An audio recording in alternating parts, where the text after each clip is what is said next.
So we basically looked at some conditions that have to actually affect the amniotic fluid. One of it we looked at was oligohydramnios, where we said amniotic fluid is what? Little. We also looked at polyhydramnios, where we said the amniotic fluid, that's the fluid around the baby, is so much. Now, talking about the oligohydramnios, we're not talking about possible ways in which you can be able to solve this issue. And one of the ways that we listed was that you can actually infuse normal saline into the amniotic sac to increase the amniotic fluid. You understand? So amnioinfusion is just a medical procedure. It's used during labor because you want to introduce fluid, typically sterile saline or lactated ringer solution. You want to introduce it into the amniotic sac. One of the reasons could be that the amniotic fluid is little. All right. So you introduce it into the amniotic sac. This is through a catheter inserted into the uterus. Okay. So it's primarily used to treat or prevent complications that are related to low amniotic fluid, or maybe there's umbilical cord compression. Right. So you want to now introduce a lot of fluid so that the baby can float again.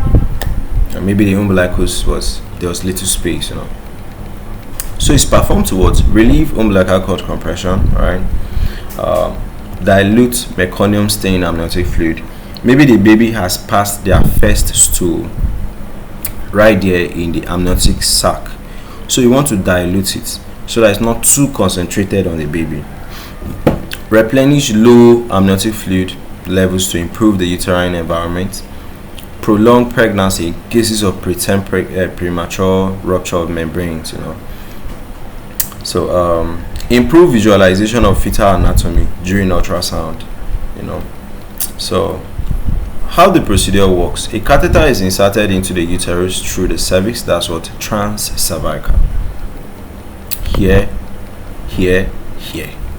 right? So sterile fluid is infused slowly to increase the volume of amniotic fluid. The fetal heart rate and uterine contractions are continuously being monitored through the procedure.